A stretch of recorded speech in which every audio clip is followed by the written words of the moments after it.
New Galaxy Broadcasting proudly presents Integrative Hermetic Health with Hugo Rodier, MD. In this program, we explore a powerful new paradigm for health from the standpoint of integrative medicine. In his practice, Dr. Rodier integrates the ancient Hermetic art and the enduring role of food as medicine with modern nutrition, but also allowing for the wide range of important health practices, including truly valuable medical discoveries, chiropractic, acupuncture, homeopathic, and herbal medicine. In this program, Hugo Rodier, an expert in intestinal health and nutrition, will help the audience discover an approach that focuses on actual cures, not the masking of the elegant simplicity of many health solutions for the sake of profit. Profit too long has been an overriding motive of the pharmaceutical companies, and sometimes, sadly, by many in the medical establishment today. Welcome to the Integrative Hermetic Health Show. My name is Johnny Bluestar. I help Dr. Hugo Rodier, the founder and host of the show, to produce the show and help him partially explore the articles which he selects every month as subjects for discussion. I like to advise our listeners that archives on these shows are available at www.newgalaxybroadcasting.com. The articles themselves, including Dr. Rodier's commentary, can be referenced at hugorodier.com, hugorodier.com, which presents the links to important new articles. By visiting this program, you'll gain more insights into these articles and the power to utilize these insights for your own benefit.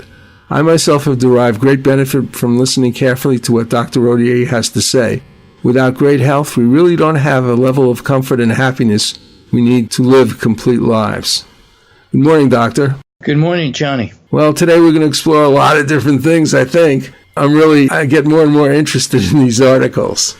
In some of these cases, I really need your help to just kind of understand certain things. The first one is called Brief Brain Training Rapidly Boosts Neural Networks. It was in Medscape, printing something that I guess was originally in Neurology News, and it's by Damian McNamara. And apparently, healthy volunteers who imagine moving their hands in a specific way doing real-time functional magnetic resonance imaging, that's with the MRI, neurofeedback showed that white matter changes and enhanced communication between brain regions is changed in as little as 1 hour, new research shows. The study is the first to demonstrate that brain training can prompt changes in white matter, functional anisotropy, a measure of myelination in the brain, and shows just how rapidly neuroplasticity occurs. Sure. When I was in medical school in the 80s, we were taught the brain was cast in stone, that there wasn't much chance to change anything about the brain. And of course, there were always mavericks saying that it's not so, but they were in the minority and a bit ostracized, to be honest. But slowly, the science has proven those mavericks right. The brain is extremely plastic. It can be retrained in many, many degrees and many fashions. And of course, you've heard of biofeedback, right? Yes, I do know about it, yeah. Yeah, that's the most practical way of getting into retraining brains. Biofeedback clinics are popping up everywhere because the science is so matured. And so in a very practical way, people can help to reprogram their brains from PTSD, anxiety, depression, and a whole lot of other brain programming that can be toxic. And we've talked about this, how our brains are just our thoughts and attitudes are just programming. It can be changed. So there are other people that add to this concept. Biocybernauts is a group of people that focus more on changing the brain waves, train people to put out more alpha waves. And that might ring a bell, right? You're familiar with alpha waves, delta waves, and all those? I was saying there's been scientific investigation of states of meditation. So, yes, being familiar with meditation, then you know about alpha waves. Well, what's really interesting, and I haven't been looking at this for a while, is the work that has been done in biofeedback with reducing seizures in epilepsy. Because I actually helped write a book on that. Yes, it has. And so great. There's an article, a 2015 article, and it says, new research is showing that biofeedback, a technique using the mind to control physiological responses such as heart rate and respiratory, can reduce seizure frequency. So it has been used. I don't know how successful it's been in general. Do you? Oh, yes. The science of biofeedback has taken a quantum leap in the last few years. When I was in medical school, it was almost considered quackery. And now we can map the brain with fMRI scans. So we know exactly what part of it needs a little help, underperforming, underfunctioning. And of course, we deduce that neurotransmitters are low in those areas of the brain. And now we can couple biofeedback technique to that area to increase function in that area. Video games or music or lights or sounds. And so it used to be that one biofeedback modality fit all. And now it's been individualized because of the fMRI scans. And so it's a very heady time in biofeedback and in retraining the brain.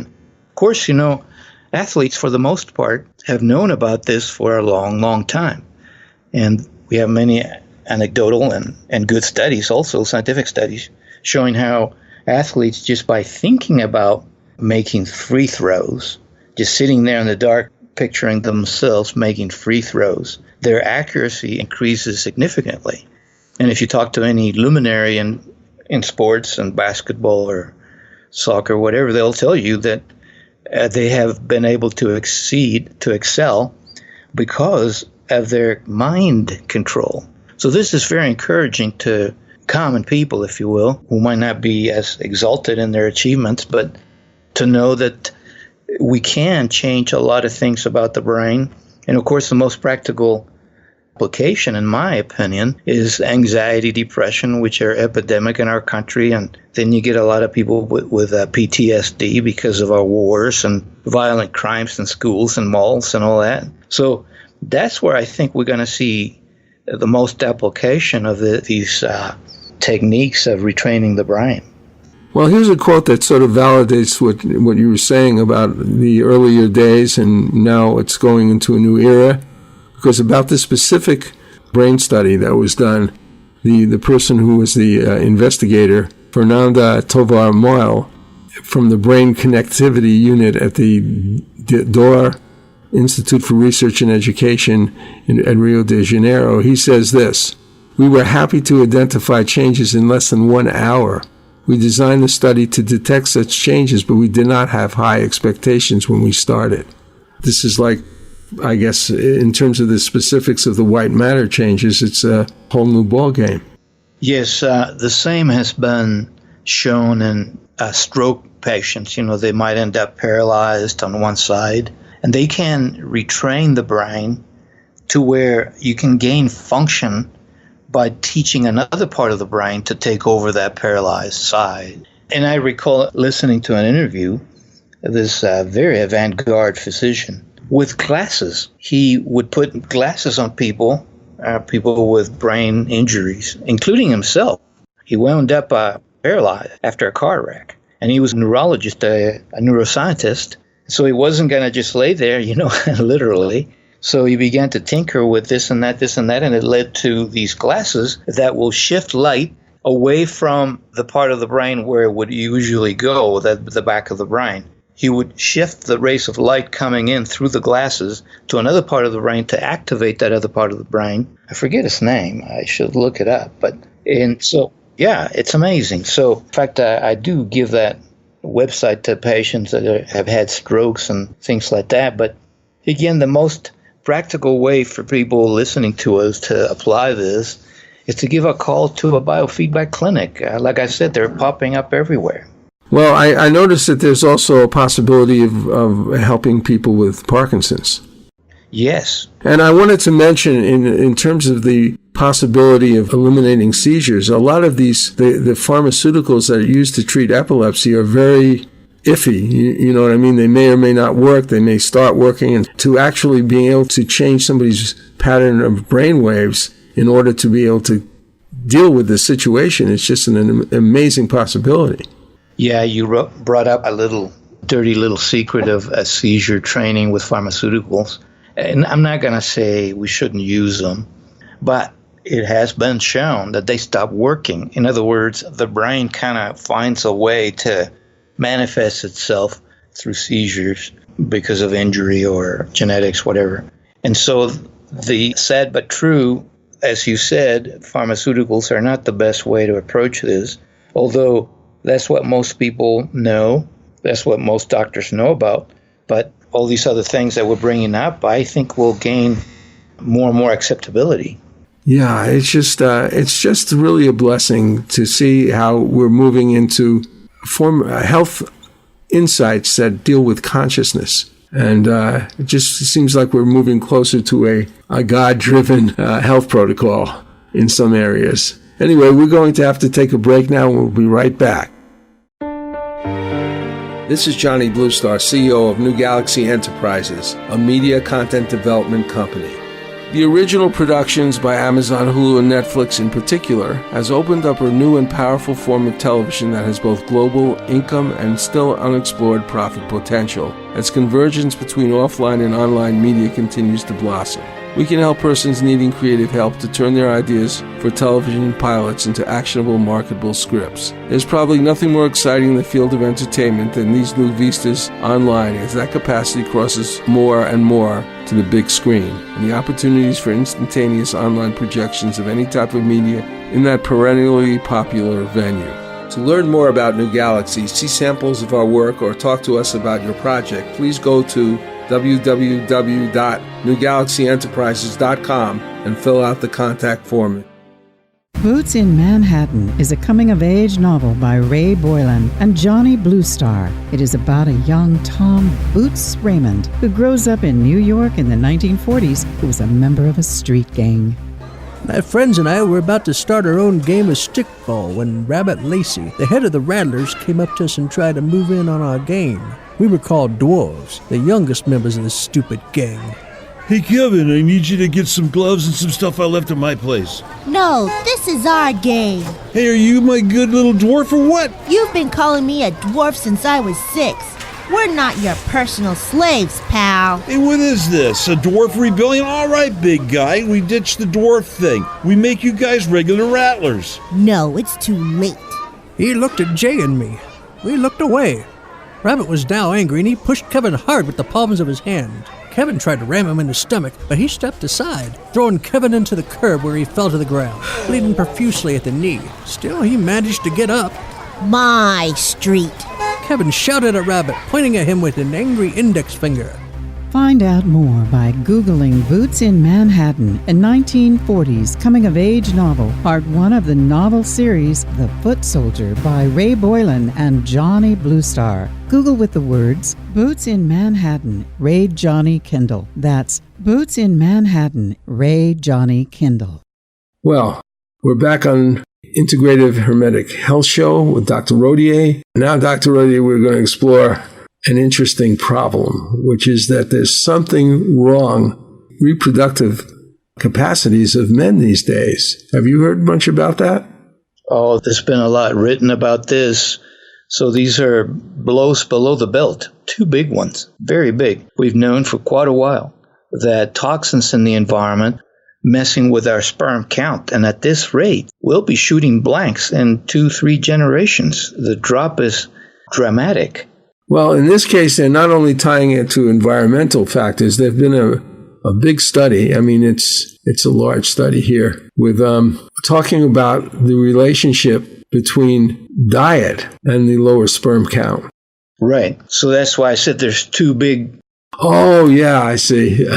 Combination, a 1 and 2 punch, if you will. Yeah. So we've known about the toxins in the environment, and there's a whole lot of them, over 800 of them. They're dubbed endocrine disruptors, meaning they mess with your hormones, and not only in men, but in women. And so these endocrine disruptors that tend to be pesticides, heavy metals, fluorides, etc., are behind the epidemic of prostate cancer, breast cancer, menstrual irregularities, difficult menopausal changes, but also are behind the drop in sperm counts, and they're blocking testosterone as well. And so this is very concerning to have all these chemicals in the environment that we've been lied about. But now And we should have seen this coming because there have been other articles saying that bad foods, redolent with chemicals and preservatives and food colorings and pesticides and all that.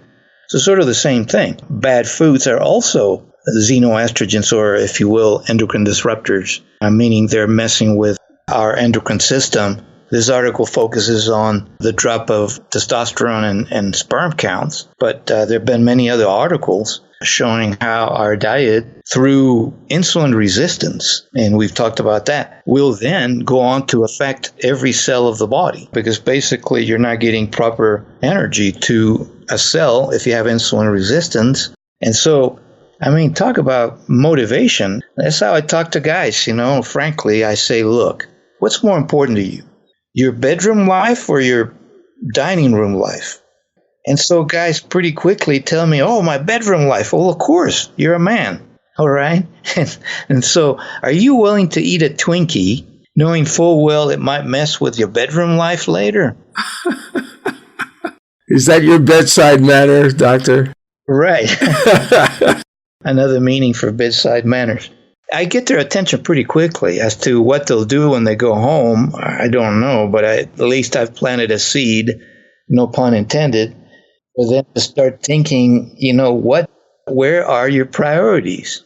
And to say nothing about looking a lot better when you stay away from junk food, which has a lot to do with our sexual function, at least in men. Well, I was just going to mention that this wasn't like an insignificant type of study. This was done in Denmark, and it was done over a span of 9 years from nearly 3,000 Danish men. I'd say that's a pretty good test, isn't it? Yes, and I believe that a researcher from Salt Lake City, the University of Utah, was involved as well, if I recall. Really? Like one of the things that's just repeating what you said, but one of the authors said, sperm count has been declining in the Western countries over the past few decades, and determining the risk factors for this is crucial. Coinciding with the decline in sperm count has been a decline in diet quality. And so it's no surprise that it's not just in Denmark. Actually, I would think they eat maybe a little better in Denmark than other places. But the way they did this was very interesting. They categorized in other words, they looked at 4 different groups. The Western pattern consisted mainly of junk food and snacks. The prudent pattern consisted of fish, chicken, and fresh produce. The smørrebrød or something Scandinavian pattern, characterized by cold processed meat, whole grains, and dairy. And then there was a vegetarian pattern. Of the 4 groups, men who adhered to the prudent pattern consistently had higher sperm counts, lower estradiol levels, and higher 5-HBG, sex hormone binding globulin concentrations. So men who followed the Western pattern had lower inhibin B levels and higher free testosterone concentrations higher testosterone concentrations. So the ones that won was the prudent, which did have a lot of protein, right? Meat protein, but fish and chicken protein. That was the one that won, and the one that lost was the Western one. But the Scandinavian and the vegetarian one came sort of in between, right? Yes. Now, mention protein, and I always need to emphasize that we don't get protein just from chicken. No, I know that. Yes, that's true. I'm your student, remember? We also get protein from veggies and legumes. But for some reason, in this particular study, the fish, chicken, and fresh produce won over the vegetarian. But I don't know what the vegetarian was, because it really depends on your diet. It depends on how much protein you get from these different vegetarian products, right? Yes, but I think the factor that does not get looked into with vegetarians is how much sugar they still eat. Because a whole lot of vegetarians, they feel so deprived, they turn to junk. And that might not have come out in the study. So yes, vegetarianism is the best, but most vegetarians will turn to treats and junk food. Since it's not animal protein, they still call themselves vegetarians. So yeah, I wound up after 20 years of being a vegetarian, I would say not a vegan, because I was an ovo-lacto. I wound up with really serious diabetic symptoms. There you go.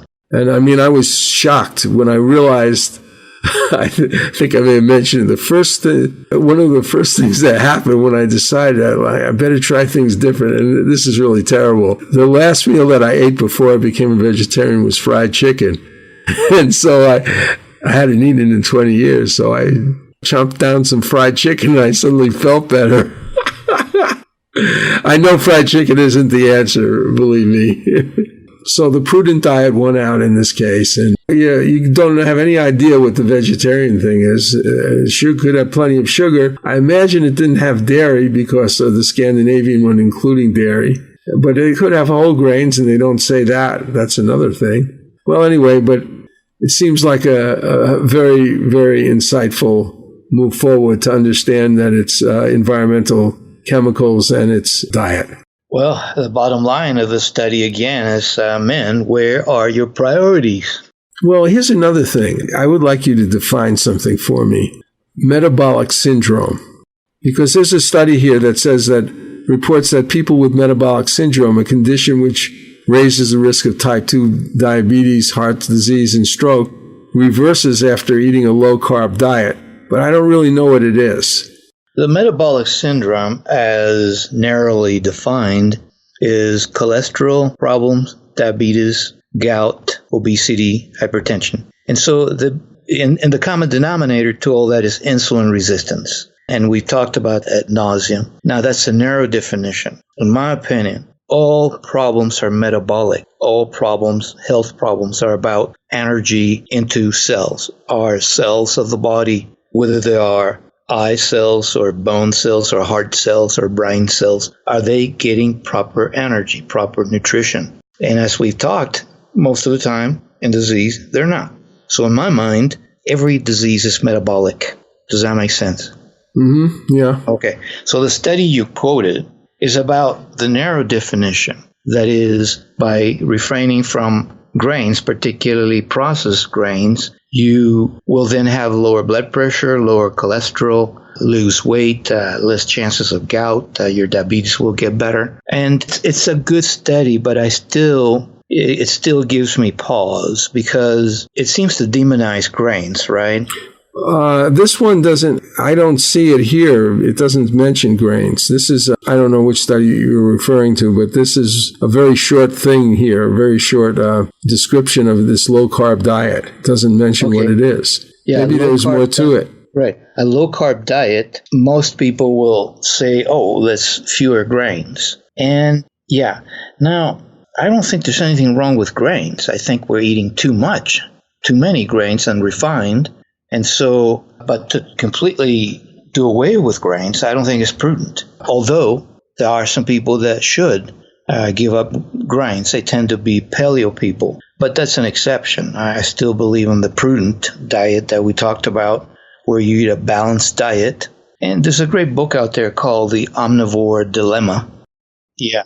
I'm trying to think of the guy who wrote the book from Stanford. But anyway, yeah, I think to totally get rid of one group of food can create problems. And we just talked about that. And so it's best to eat the best foods from each group, not processed foods, real food. And I think we come out ahead most of the time that way.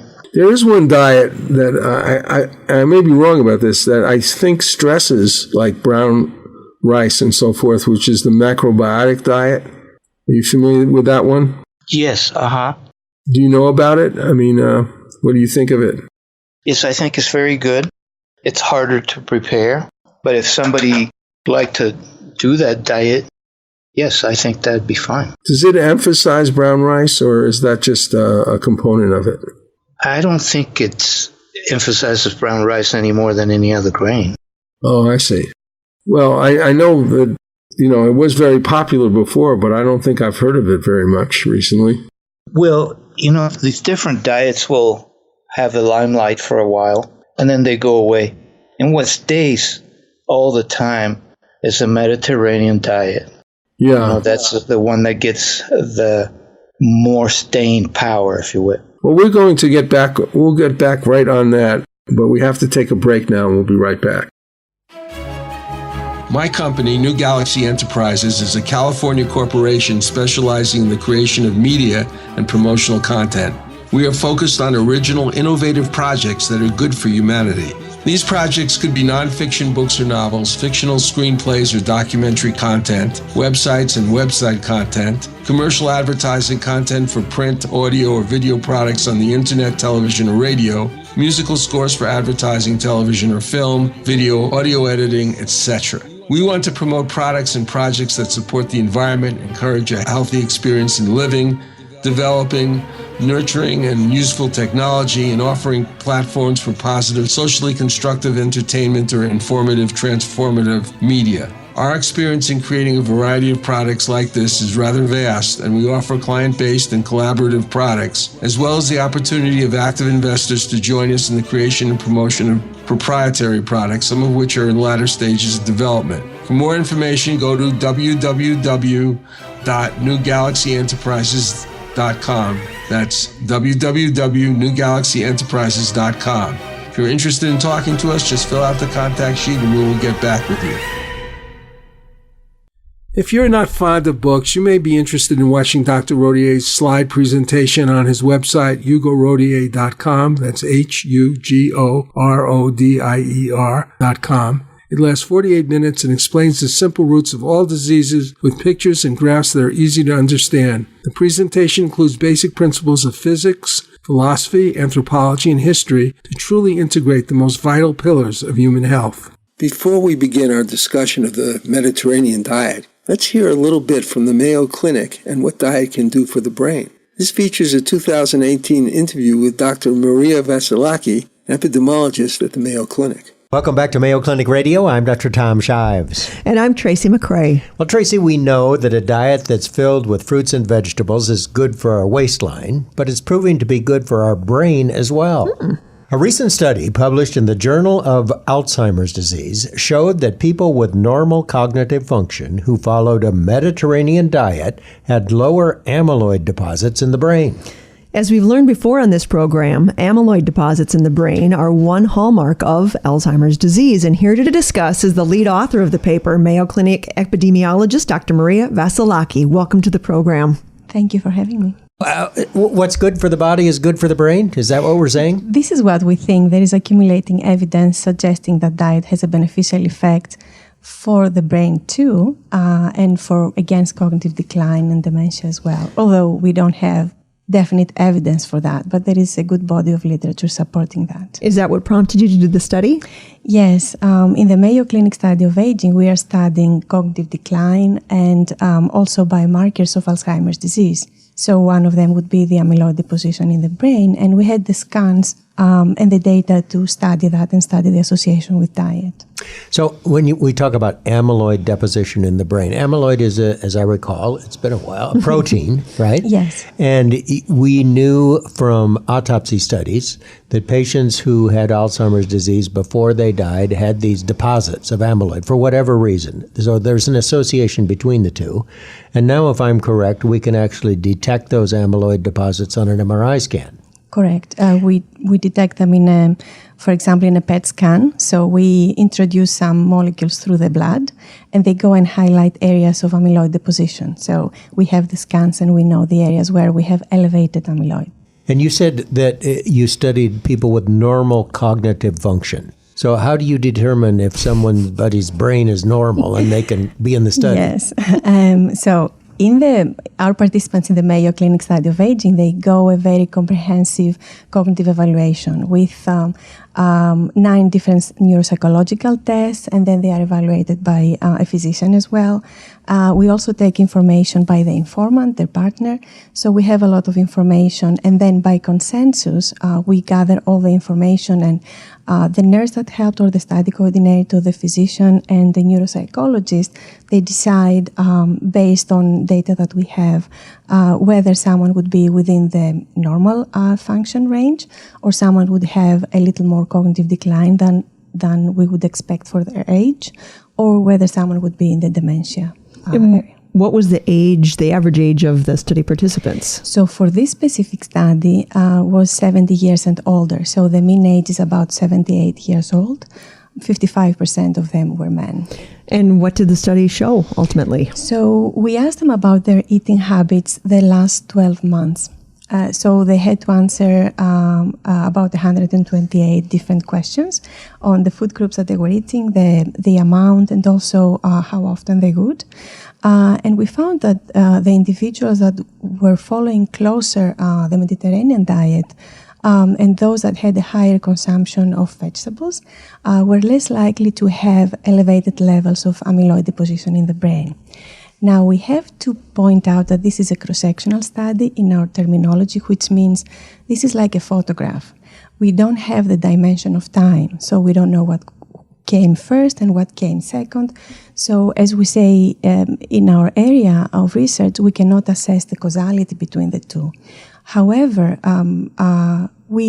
this is information that supports previous information that we know that diet has a beneficial effect. There is also the possibility that another factor could be in place that we haven't measured, that we don't know about it yet. But this is a first sign that our study showed supporting evidence of a beneficial association. We all have talked about it, and we've talked about it on this program, but refresh our memories with regard to the Mediterranean diet. We know that it's mostly fruits and vegetables, but what can't you eat or shouldn't you eat if you're on that diet? Why would you look at the negative part? What do you get to eat on the Mediterranean diet? If she's right, then we don't want to become demented later in life. Maybe there's something to that. So it's a very colorful diet. It's high in the consumption of fruits and vegetables, legumes, nuts. Also, moderate to high consumption of fish, less consumption of meat and saturated fats, and more fats in terms of olive oil are consumed in the diet.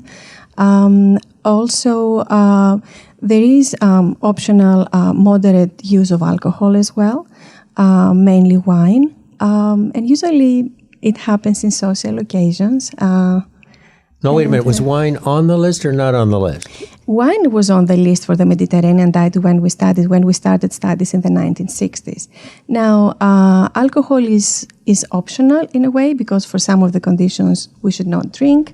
It's very idiosyncratic if we cannot control the amount of wine. So it's really optional. All right. The question is, people who have followed this diet for their entire life, people who live in the Mediterranean, I guess, do they have a lower incidence of Alzheimer's disease than we have? So, I don't have a definite answer on that. As far as research is concerned, very rigorous clinical trials research. So we don't have definite evidence to suggest dietary interventions in our life today. We have, though, a big amount of observational data and some clinical trials that would support that a good balanced diet like the Mediterranean diet, but also other diets like the DASH diet or the MIND diet that were associated with slower cognitive decline. So I'm not familiar with either one of those. The DASH and what was the other one? MIND. So the DASH diet is dietary approaches to stop hypertension. So, and the MIND is Mediterranean DASH interventions for neurodegenerative delay. So having studied this, are you pretty much convinced that a Mediterranean diet is a good idea, not just for overall health, but also to prevent cognitive decline? Are you convinced? I think we need to learn much more, but we have enough to follow the advice of decades now to have a good, balanced, healthy diet, and the Mediterranean diet pattern is one of them. The good thing is that although we don't have any new recommendation based on this study, and although we said it's like a cross-sectional study, it adds an additional motivation that what is good for my general health, what is good for my cardiovascular, can support my brain health. And that can happen directly, maybe through defense mechanisms, or indirectly supporting my cardiovascular system, which also would be very important for brain health and dementias. We have 30 seconds left. What's next in your research? So what we would like to do, and other researchers also are doing, is to follow people longitudinally. to see whether we follow the Mediterranean diet or any other beneficial diet pattern, whether changes in our biomarkers in the brain, amyloid, for example, or changes in our cognition, beneficial changes are associated with a good balanced diet. We've been discussing how diet may play a role in preventing or delaying cognitive decline and dementia with Mayo Clinic epidemiologist Dr. Maria Vasilaki. Thanks for joining us, Dr. Vasilaki. Thank you for having me. And that's our program for this week. This is Johnny Bluestar, back with Dr. Hugo Rodier on the Integrative Hermetic Health Show, and we were just discussing some information about a low-carb diet, and we got into a discussion about different types of diets. And Doctor, you were mentioning how of all these diets that appear and disappear in our world, the Mediterranean diet just still keeps breathing a lot of life. Yes. The name that I forgot is Michael Pollan. Pollan. He wrote Omnivore Dilemma. And I think he's the most rational of all the people out there because he's a sort of a middle grounder, no extremes. I have to agree with that. But the Mediterranean diet, this goes to a very important point of integrative health. We have alluded to it even today. Very ancient principles, very simple principles win out every time. And we get sidetracked by a whole lot of noise for different reasons. They sound very scientific, but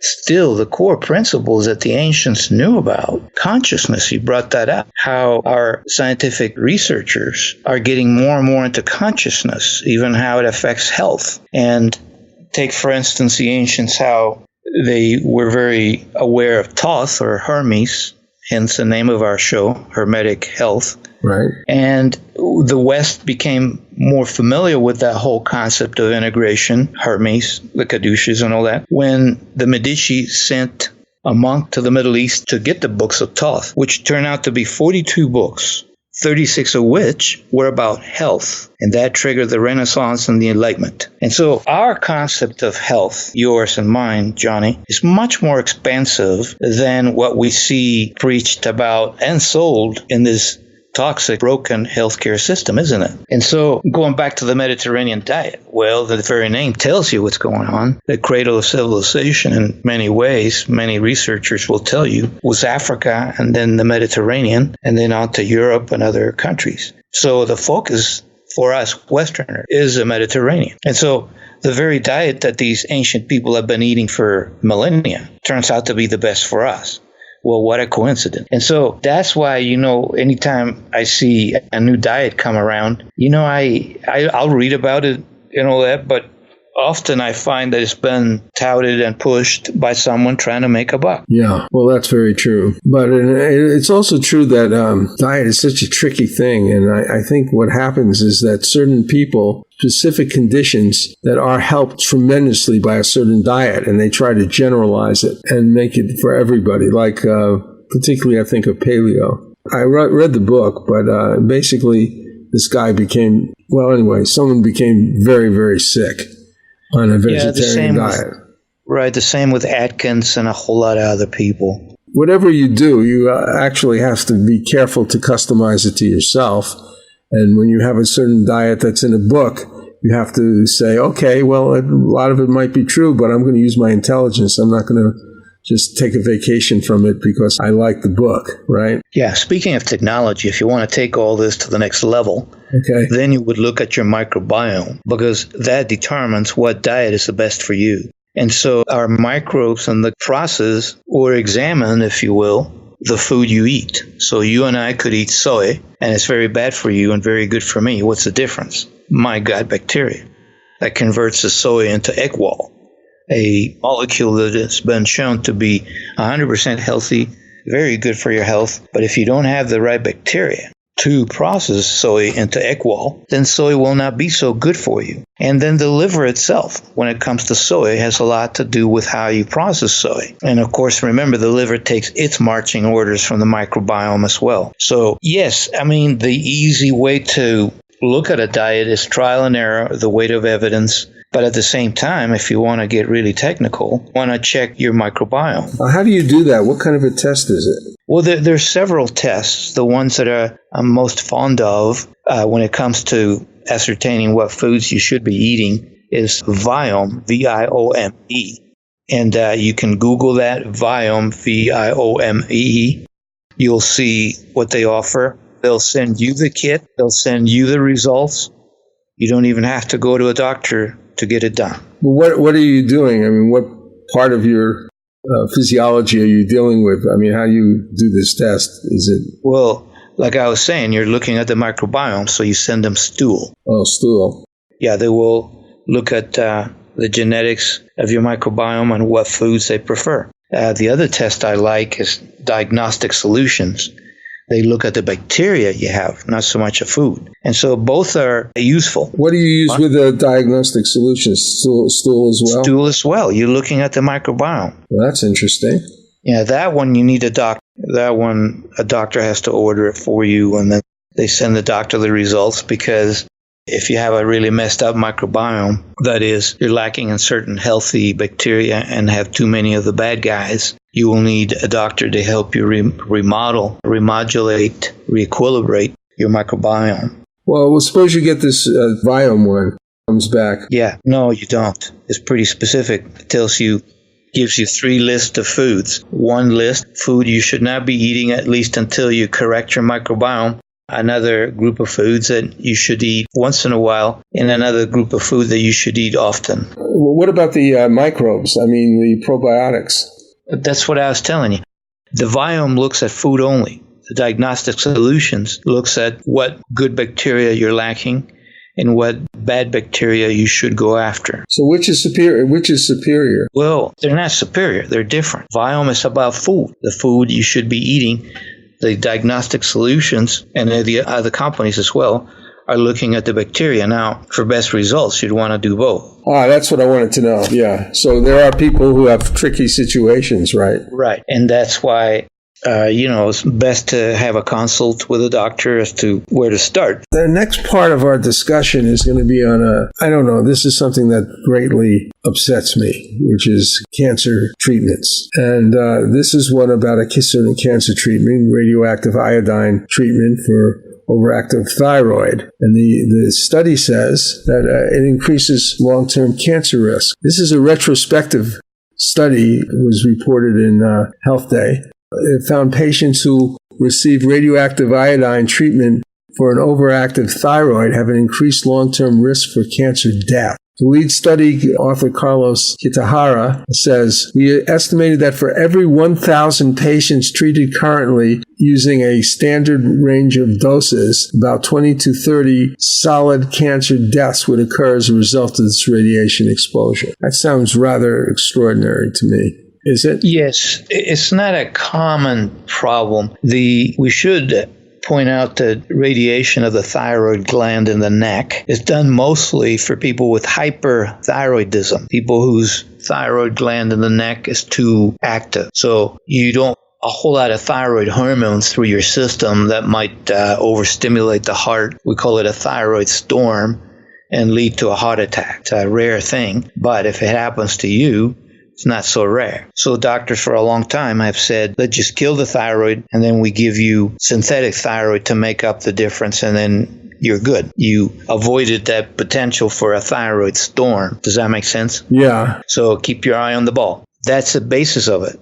And it's been recommended to avoid litigation, to avoid someone having a heart attack. You can see how doctors would more likely to recommend that and be done with it, and then there's no risk of bad outcome. Until it happened to me. Oh, really? Yeah, about 20 years ago. And I wasn't about to get radiated. And I thought to myself, look, the thyroid is overactive because it's getting ready to die. Much like diabetics, it's unknown that most diabetics have too much insulin because of insulin resistance. And so a diabetic then, if he or she goes down that path, will end up running out of insulin because you're putting out too much insulin on account of insulin resistance. So the analogy here is the thyroid is overactive because the senses is about to die and it's trying to compensate. Do you follow? Yeah. All right. So what is the harm, I thought, in just letting it die? Don't kill it overnight with the atomic nuclear radiation. I just wasn't about to drink that stuff. But if I can be very diligent and check my blood very often to make sure it's not getting away from me and be there ready to supplement when it finally dies. What's the harm in that? So that's how I did it. I checked my blood every week, and then I took a beta blocker, like propranolol, to block the heart from racing away from me if it was overstimulated. And then I took methimazole, which is a drug that interferes with thyroid function. And so I was able to, over a period of 2 months, watch my thyroid die a natural death. When it died, I was checking the blood often, so I knew exactly when to stop the beta blocker and the thyroid blocker and start thyroid, as I would have done had I had the nuclear radiation overnight. And so here I am. 20 years later, right? Yeah, years later, I have to take thyroid, true, but that's the same outcome if I had it radiated. And that's what I do with my patients. When they come in with hyperthyroidism, I tell them, here's your choice. You can go to the endocrinologist, they'll radiate it with radioactive material, or you can do it this way like I did it. Guess how many people choose to go to have it radiated? I think a lot of them. 0. Really? Because I take the time to explain what I just told you. So if they realize that if they're just diligent and let me check their blood often and give them those 2 drugs, the chances of a thyroid storm and a heart attack are pretty low. Now 0. So I make sure they understand that their choice must be educated and mature, and I blame me. This particular study is about possibility of dying of cancer. Right. And so, like, you can add that to the story. You tell them, I guess.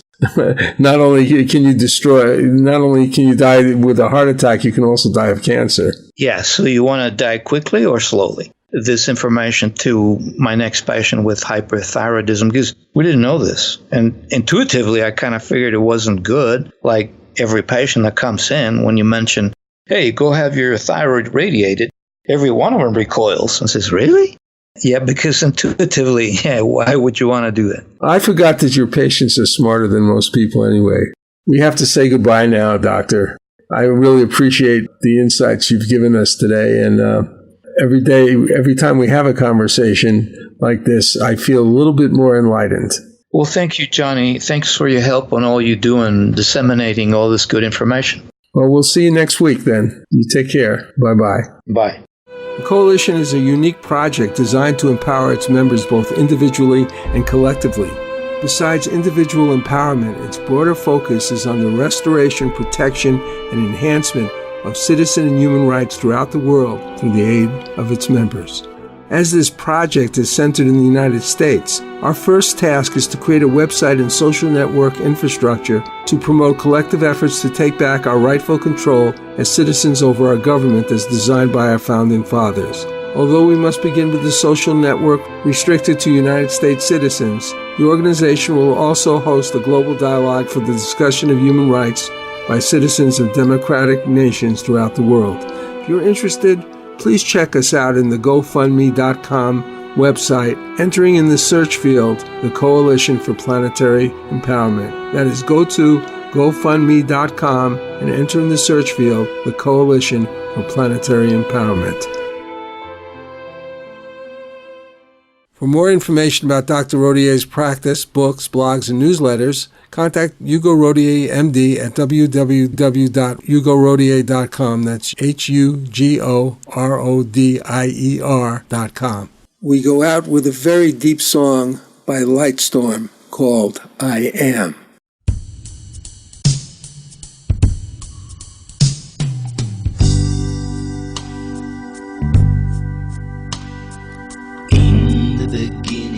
The dawn of creation, I am.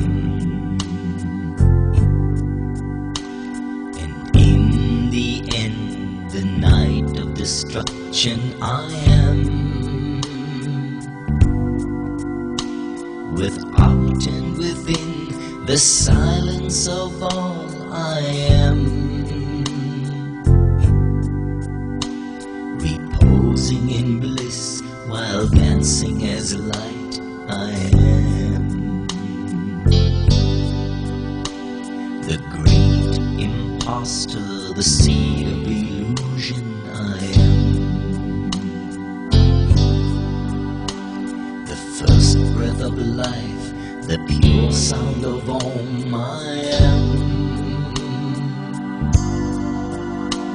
The wave and am the foam of this cosmic ocean. I am the silent secret that rests at the bottom. I am.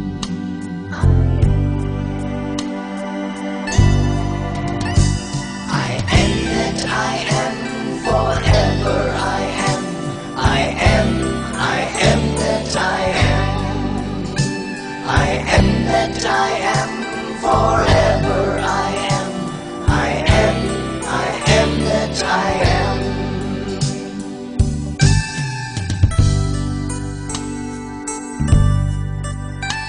In glorious rapture, the dust of creation I am. Life's devastation, in dream separation I am. The lover of love, the bride of awareness I am. The true self in all, the ultimate bridegroom I am. All mad desperation and final elation I am. The desolate pain of wanting and longing I am. The tender love flame inside every heart I am. Exposed in all living by burning and giving I am.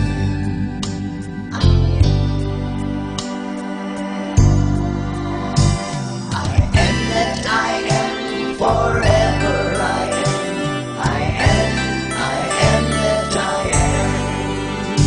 I am that I am, forever I am. I am that I am.